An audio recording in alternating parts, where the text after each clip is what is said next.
Young Women in Action, together with Women and Law, organized a 2-day lobbying and advocacy meeting to meet with members of Parliament, just to bring to their attention two advocacy issues, one being the establishment of the Gender Commission, and the second being the identification of gaps in laws and policies on ending child marriages. In addition to that, also we are also just looking at how members of Parliament can come in to harmonize laws, especially on ending child marriages.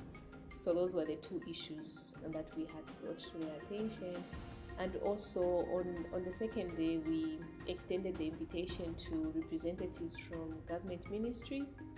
These are the implementers, so we also felt that it was important to bring them on board so that they could also speak to the challenges that they have in implementing certain laws and also certain policies that affect the attainment of gender equality, as well as laws and policies that affect ending child marriages. When we're talking about gender-based violence, I think it needs a multi-sectoral approach. It's not just about having these good laws. We actually need to strengthen the enforcement mechanism. For example, if a case is reported to the police, how quickly will the police respond, do a thorough investigation, and the case is able to go to court? Because all those processes will affect, at the end of the day, how these cases will be dealt with. If you look at the statistics that we have, you would find that at police level, there are so many cases that are reported. By the time it's getting to court, so many cases will be withdrawn along the way. Some of them, the victims themselves will not even appear to have these matters heard in court. So we have all those gaps that needs to be addressed. And also, you look at the financial aspect. There's very little allocation for gender-based violence. Look at the national budget.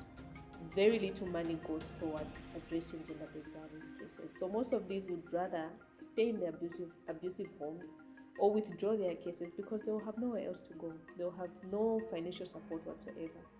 And also at community level, I think we also need to strengthen community response. These things are happening. How many neighbors would actually take the bold step to go and report a violation against a child that is happening in the community? You know, sometimes it's business as usual. You will hear that this child is being abused, but you live in the same community and decide not to do anything about it. So we need the family also to support victims.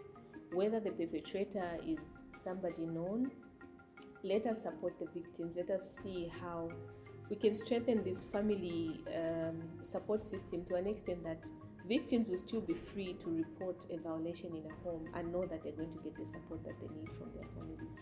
My overall feedback is that we have started this process. We may not have met the full women's caucus, but we have started the process. We have started the engagements. There have been some commitments that have been made at the end of this meeting. The members of Parliament are willing to work with us, civil society organizations. And so this is an opportunity for us, to make the necessary steps that are needed to provide these members of Parliament with the relevant information, so that even as they will be looking at different bills that will be tabled before the House, they will have all the full understanding and information, because most of us already work at both community, district, provincial, and national level, so we are well informed. And let us use that knowledge to also empower these members of Parliament to be able to critically address issues that are tabled before the House. And for us, civil society organizations under the CEDA CSO program, this is just one of the many things that we need to do.